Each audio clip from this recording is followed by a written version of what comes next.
Bismillahirrahmanirrahim. Innal hamdalillah nahmaduhu wa nasta'inuhu wa nastaghfiruh wa na'udzu billahi min shururi anfusina wa min sayyiati a'malina. Man yahdihillahu fala mudilla lahu wa man yudlil fala hadiya lahu. Asyhadu an la ilaha illallah wahdahu la syarika lahu wa asyhadu anna Muhammadan 'abduhu wa rasuluh. يا أيها الذين آمنوا اتقوا الله حق تقاته ولا تموتن إلا وأنتم مسلمون يا أيها الناس اتقوا ربكم الذي خلقكم من نفس واحدة وخلق منها زوجها وبث منهما رجالا كثيرا ونساء واتقوا الله الذي تساءلون به والأرحام إن الله كان عليكم رقيبا يا أيها الذين آمنوا اتقوا الله وقولوا قولا سديدا يصلح لكم أعمالكم ويغفر لكم ذنوبكم ومن يطع الله ورسوله فقد فاز فوزا عظيما أما بعد فإن أصدق الحديث كتاب الله وخير الهدي هدي محمد صلى الله عليه وسلم وشر الأمور محدثاتها وكل محدثة بدعة وكل بدعة ضلالة وبعد kita lanjutkan sampai kepada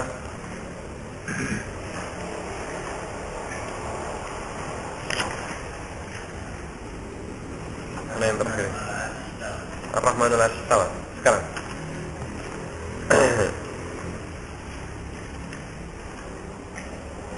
Di anak sudah semuanya. Alhamdulillah. Ar-Rahmanu 'alal 'arsy istawa. Judul bab ini diambil dari ayat yang ada di dalam Al-Qur'an, yaitu Ar-Rahmanu 'alal 'arsy istawa. Bahwasanya Allah Subhanahu wa taala bersemayam di atas arsy. Kenapa disebutkan judul ini atau ayat ini? Karena ini merupakan salah satu keyakinan yang harus dipegang oleh kaum muslimin. Dan inilah yang disebutkan oleh Rasulullah SAW dalam pertanyaannya kepada seorang budak ketika Rasulullah SAW didatangi oleh Muawiyah bin Hakam. Muawiyah salah seorang sahabat Rasulullah SAW. Beliau punya seorang budak wanita yang masih bocah, dan kemudian bocah ini tugasnya menggembala kambing. Ketika menggembala kambing, maka ada kambingnya yang ucul, yang lepas. Ini yang lepas. Sehingga kemudian dimarahi oleh Muawiyah bin Hakam dan sempat dipukul. Akhirnya Muawiyah bin Hakam merasa atau sadar. Ini sadar, dan kemudian dia merasa bersalah ketika memukul, dan akhirnya datang ke Rasulullah SAW, inginnya dibebaskan sebagai kafarahnya. Lalu datang Rasulullah SAW dan mengatakannya Rasulullah, dan menceritakan kejadiannya. Lalu beliau mengatakan, aku ingin membebaskan budakku ini sebagai kafarahnya. Maka Rasulullah SAW mengatakan, datangkan kepadaku budakmu. Maka kemudian Rasulullah menanyakan dua pertanyaan saja untuk ngetes keimanannya budak tersebut. Yang pertama pertanyaannya, aina Allah? Di mana Allah? Maka budak itu langsung menjawab dengan jawaban spontan yang tanpa keraguan di dalamnya. Allah fis sama. Nah, ini fis sama, langsung mengatakan apa? Fis sama, tanpa ada keraguan. Dan tidak menjawab dengan jawaban yang lain. Allah ada di langit. Dan sambil menunjuk ke arah langit, ke atas. Dalam satu riwayat disebutkan budak ini tidak mengatakan atau tidak mengucapkan sesuatu, cuman mengisyaratkan ke atas saja. Demikian. Sehingga ini menunjukkan anak yang masih kecil, budak lagi. Ini pun sudah bisa memahami bahwasanya Allah di sama, dan tidak ada keraguan pada mereka. Dan ini menunjukkan bahwasanya apa yang mereka yakini itu sudah merupakan suatu suatu ajaran yang turun-temurun dan diajarkan sejak kecil bahkan oleh para sahabat. Sehingga keyakinan yang tidak ada keraguan di dalamnya. Sebagaimana sekarang ini banyak kaum muslimin yang mereka masih ragu-ragu. Ketika ditanyakan di mana Allah, mereka langsung kaget. Kok ada pertanyaan kayak begitu? Belum dijawab, itu sudah terkejut dengan pertanyaannya. Belum dijawab, sudah terkejut dengan pertanyaannya, karena mungkin belum pernah sesuatu terbetik dalam benaknya. Apalagi ketika diminta untuk menjawab di mana Allah. Maka ada yang mengatakan di mana-mana. Allah di hatinya orang mukmin, Allah di hatinya wali fulan, dan sebagainya.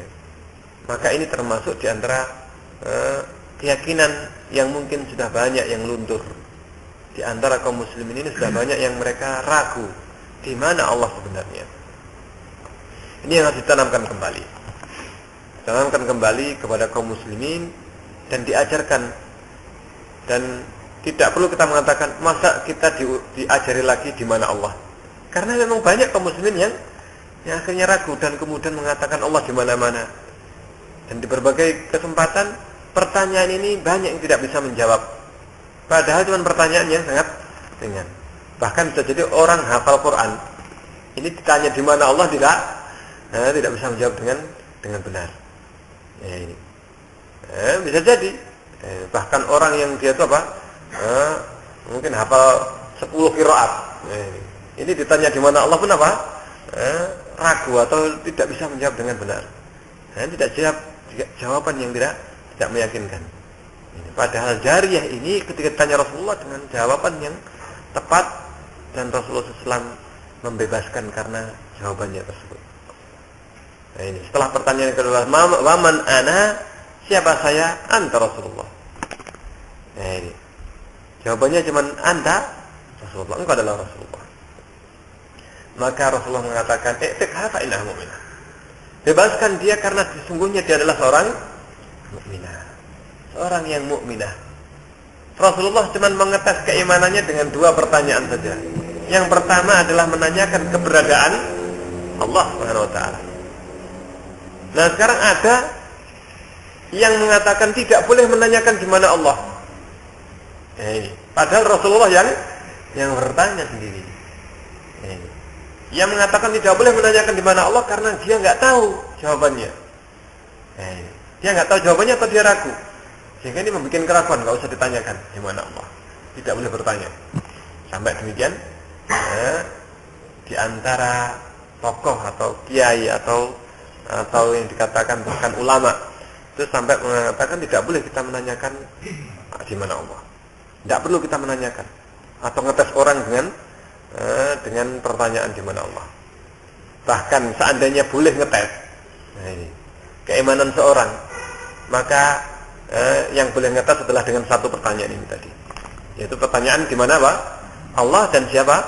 Rasulullah. Seandainya kita boleh ngetes kecuali dengan dalil, tidak boleh ngetes kecuali dengan dalil, ngetes keimanan seorang, apakah orang itu mukmin atau muslim atau bukan, maka cukup dengan 2 pertanyaan ini. Sebagaimana Rasulullah SAW menyuruh untuk membebaskan budak, tapi dites dulu. Sehingga Muawiyah ini ketika Muawiyah bin Al-Hakam mau membebaskan budak, ditanya dulu. Kalau memang mukmin dibebaskan, kalau tidak bisa dibebaskan. Ini syaratnya seorang budak itu bisa dibebaskan kalau orang itu adalah seorang mukminah, sudah masuk Islam. Nah, untuk bisa mengetahui keislamannya, Rasulullah cukup menanyakan dengan 2 pertanyaan. Di mana Allah? Allah di sana. Wa man ana? Anta Rasulullah. Engkau adalah Rasulullah, utusan Allah. Sehingga ini menunjukkan kalau begitu mukmin. Ini bukan pertanyaan yang ringan dan remeh, tapi pertanyaan yang menjadikan suatu prinsip. Pertanyaan ini pertanyaan yang prinsipil. Pertanyaan yang prinsipil. Makanya di sini dibahas tentang masalah keberadaan Allah di atas langit dan keberadaan Allah, bahwasanya Allah bersemayam di atas arsy-Nya. Dan ini penting. Laqad waradat ayatun wa ahadits. telah disebutkan beberapa ayat dan hadis, wa aqwalus salaf, dan aqwalus salaf, dan perkataan para salaf dari para sahabat tabi'in, tabi'in dan seterusnya.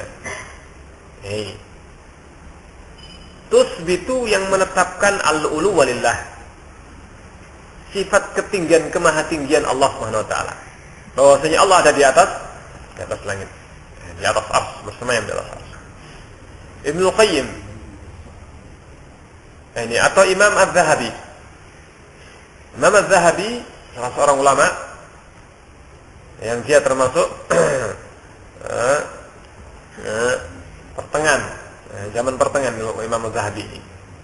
Beliau menulis kitab yang berjudul Al-Ulu. Kitab yang berjudul Al-Ulu. Al-Ulu adalah maksudnya ketinggian. Maksudnya menetapkan kemahatinggian Allah dan menukil asar dan menukil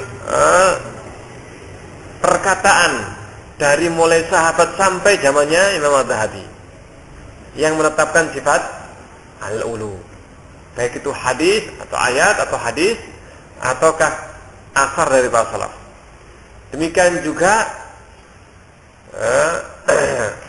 Syekh Ibnu Qayyim rahimahullah ta'ala menyusun kitab Istima'ul Juyush. Istima' apa? Al-Juyush, menetapkan firman Allah Al-Quran sebagai kalamullah dan kemahatinggian Allah. Ini khusus mengumpulkan para salafus saleh, bagaimana perkataan mereka disusun dalam kitab ini. Kitab Al-Ulu ini yang disusun oleh Imam Az-Zahabi, diringkas oleh Syalbani, diringkas hadis-hadis yang sahih. Diringkas hadis-hadis yang sahih yang menunjukkan kemahatinggian Allah. Di antaranya di sini dicuplik sebagian saja yang menetapkan kemahatinggian Allah dan keberadaan Allah di atas arsy-Nya. Yang pertama, qala Allah Ta'ala, ilaihi yas'adul kalimut thayyibu wal 'amalus shalihu yarfa'uhu. Kepada Allah lah yas'adu, naik, kalimat-kalimat thayyibah, kalimat-kalimat yang baik, perkataan yang baik. Wal 'amalus shalih, dan amal-amal saleh. Yarfa'uhu, mengangkat. Amal saleh itu akan mengangkatnya. Allah mengangkat kepadanya. Namanya naik atau mengangkat. Apakah pernah namanya mengangkat ke bawah atau naik ke bawah? Ada nggak di dalam bahasa naik ke bawah? Jelas namanya naik adalah ke atas. Nah, jahatil ulu, ini ke arah atas. Karena arah atas itu menunjukkan kemahatinggian dan menunjukkan kemuliaan. Makanya apa? Makanya seorang raja di dalam suatu kerajaan atau istananya, maka pasti dia ditempatkan paling tinggi, singgasananya di antara yang lainnya, sehingga tempat duduknya diberikan kedudukan yang tinggi. Demikian juga orang yang diagungkan, maka ditaruh di tempat yang tinggi. Karena tempat yang tinggi ini menunjukkan kemuliaan mutlak. Sehingga semakin tinggi, maka dia yang paling yang paling mulia. Orang yang menang, maka dia ditempatkan di tempat yang paling tinggi. Demikian juga surga yang paling tinggi. Ini adalah yang paling derajatnya paling besar, paling nikmat. Maka Rasulullah SAW mengatakan, jika kamu menginginkan surga, minta kepada Allah itu surga, mintalah Jannatul Firdaus, mintalah surga Firdaus, karena dia yang paling tengah dan yang paling tinggi.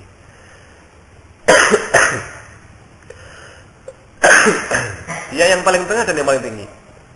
Ibaratnya seperti apa? Gunung mana yang paling tinggi? Yang paling tengah, ya Pak? Ya, itulah namanya Al-Jannah, Jannatul Firdaus. Sehingga dikatakan di sini yas'adul kalimut thayyib. Naik kepada Allah kalimah-kalimah thayyibah. Naik jelas ke atas. Yang kedua, wa qala Allah Ta'ala, dalil yang kedua, Dzil Ma'arij. Allah lah yang memiliki tangga-tangga. Dzil Ma'arij. ta'rujul malaikah. Yang malaikat itu naik tangga itu ta'ruju. Waruhu dan ruh. Ruh maksudnya adalah malaikat Jibril. Waruhu ilaihi kepada Allah SWT. Naik kepadanya. Naik tangga. Ini ta'ruju. Ini bukan turun tangga tapi naik tangga. Ini namanya ta'ruju. Ini jelas menunjukkan yang namanya naik jelas ke atas. Kemudian yang ketiga jelas disebutkan sabbihisma rabbikal a'la. Sucikanlah Allah Subhanahu wa taala, nama Allah, nama Rabbmu yang paling tinggi. Allah yang paling, Rabbmu yang paling tinggi, Rabbikal a'la. Kata-kata yang paling tinggi jelas tidak ada makna lain kecuali adalah apa? Maha tinggian Allah Subhanahu wa taala. Kalau mungkin ada mengatakan maksudnya a'la bukan zatnya tetapi derajatnya.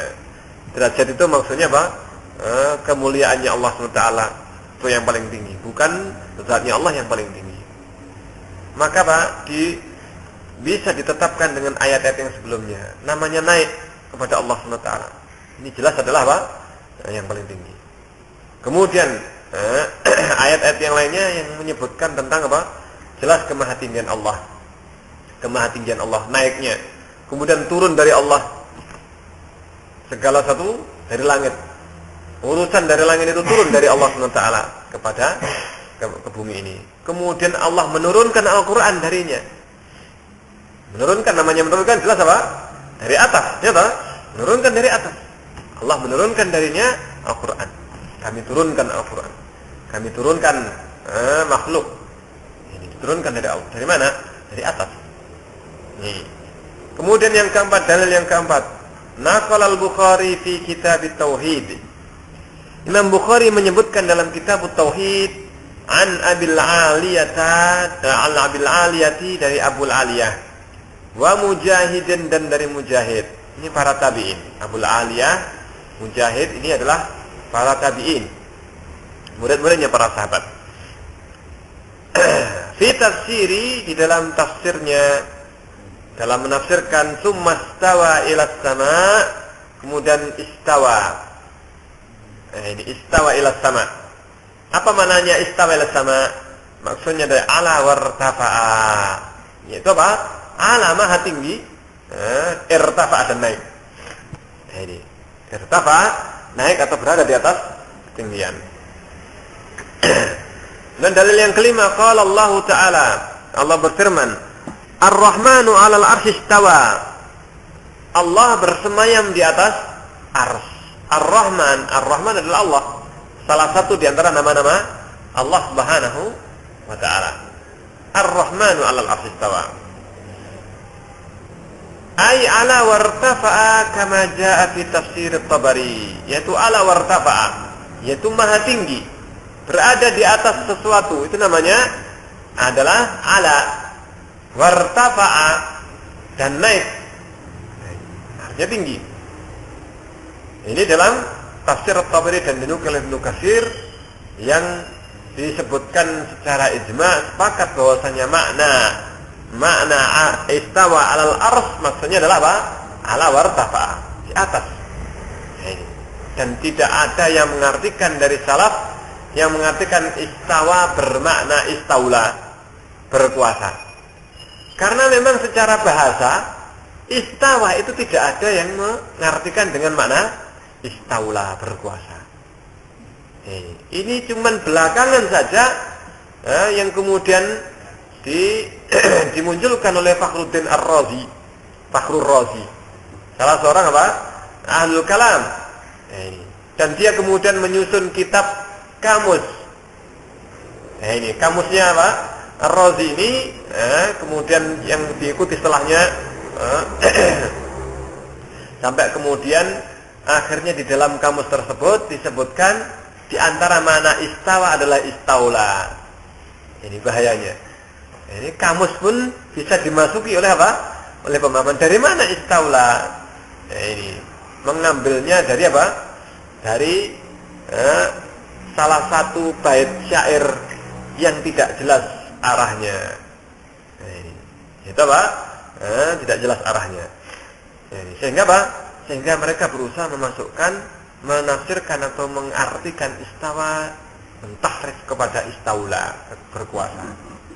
Dan ini akan disebutkan beberapa bantahan terhadap istawa yang diartikan dengan istaula. Yang pertama, secara bahasa tidak ada namanya istawa dengan makna istaula. Bersemayam itu dalam bahasa Arab tidak ada yang menggunakan dengan penggunaan istaula, berkuasa. Ini yang pertama. Secara bahasa pun tidak ada dalam bahasa Arab. Secara bahasa tidak ada penggunaan orang Arab zaman dulu yang menggunakan istawa dengan makna istaula. Al-Quran tentunya berbicara turun kepada orang Arab, kepada Rasulullah SAW. Dan tentunya seandainya istawa itu sudah ada yang bermakna istaula, tentunya mereka para salaf tentunya sudah memahami demikian. Tapi ternyata tidak pernah dinukil para salaf mengartikan istawa dengan makna istaula. Ini yang pertama. Yang kedua, seandainya kita artikan istawa itu dengan istaula, tentunya terbatas. Karena di dalam Al-Quran tidak ada istawa ala kecuali kepada arsy. Berarti Allah cuma berkuasa atas arsy. Lah yang lainnya itu apakah dikuasai yang lain? Dikuasai oleh siapa? Allah bersemayam di atas arsy. Maksudnya Allah berkuasa atas arsy. Lah yang lainnya itu punyanya siapa? Iya nggak di sini? Ini. Padahal Allah itu kalau seandainya istawa, berkuasa, maka seharusnya berkuasa segala sesuatu. Istawa ala kulli syai'. Ternyata Allah SWT tidak menyebutkan istawa di dalam Al-Quran kecuali alal arsy saja. Ini yang kedua. Yang ketiga, makna istawa, berkuasa, ini maknanya adalah taghallaba, mengalahkan. Namanya berkuasa tentunya setelah apa? Setelah mengalahkan. Karena makna istaula ini tentunya sebelumnya sudah ada yang apa? Yang ada, maka dikuasai oleh Allah. Ini cara bahasa demikian. Ghalaba. Maknanya adalah mengalahkan dan menguasai. Nah, sekarang siapa sebelumnya yang menguasai arsy? Sebelum Allah SWT. Seandainya istawa bermakna apa? Istaula. Karena penggunaan dalam syair yang dijadikan dalil mereka, qad istawa bisrun alal iraqi min ghairi damin wala sayfin, min ghairi damin min ghairi sayfin wala damin mihraqi.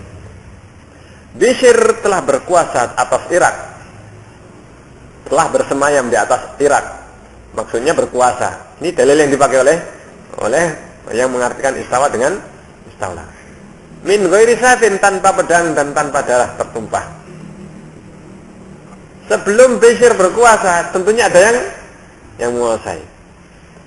Sehingga Bishr ini baru menguasai Irak. Sebelumnya dikuasai oleh orang lain, kemudian dikalahkan oleh Bishr. Setelah itu Bishr berkuasa, istawa. Ini bersemayam atau berkuasa. Ini bait inilah yang dijadikan dalil. Baitnya seorang apa? Seorang yang tidak jelas. Ini siapa yang mengatakannya? Atau Al-Akhtal. Ini Al-Akhtal ini disebutkan bahwasanya seorang Nasrani. Ini.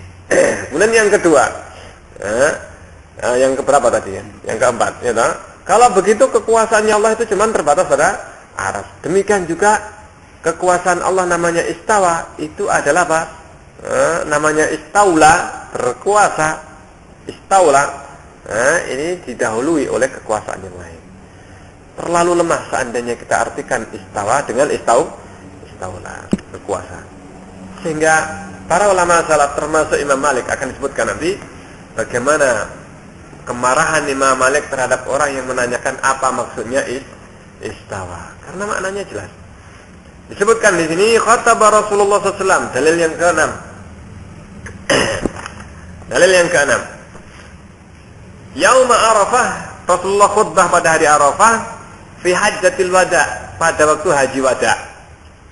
Pada waktu haji wada, haji perpisahan. Dan Rasulullah SAW memang melakukan haji cuma satu kali. Ya, ini sepanjang hidupnya. Haji pertama dan terakhir Rasulullah Shallallahu Alaihi Wasallam. Ini hajinya Rasulullah. Haji wada. Dikatakan haji wada karena haji itu pertama dan terakhir yang dilakukan Rasulullah SAW, sehingga dikatakan perpisahan. Qailan, Rasulullah SAW mengatakan setelah berkhutbah, kemudian Rasulullah mengatakan, ala hal balagtu. Rasulullah bertanya kepada para sahabat yang ada yang menyaksikan waktu itu, ketahuilah, apakah aku sudah menyampaikan, maksudnya menyampaikan risalah, menyampaikan apa yang harus disampaikan kepada umat ini. Maka qalu, mereka semuanya mengatakan na'am. Semuanya mengatakan na'am. Kami engkau telah menyampaikannya. Yarfa'u usbu'ahu ila sama. Maka Rasulullah SAW mengangkat jarinya ke arah langit. Wa yunakibuha, dan kemudian mengarahkannya. Yunakibuha, kemudian mengarahkannya. Ya, dari atas kemudian diarahkan ke manusia. Allahumma ilaihim, yunakibuha ilaihim. Mengarahkan jari itu setelah mengangkat ke langit ke atas, kemudian mengarahkan kepada mereka. Dan kemudian mengatakan Allahumma ishhad.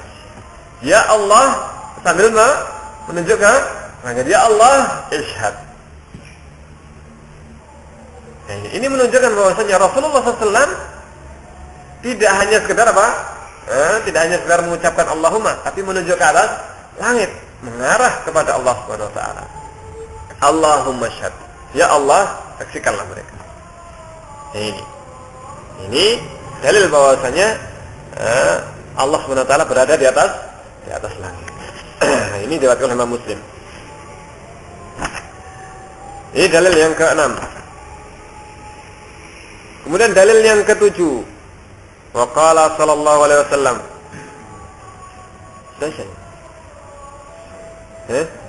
Sudah, ayo insyaallah. Kita potong dulu insyaallah untuk salat Isya.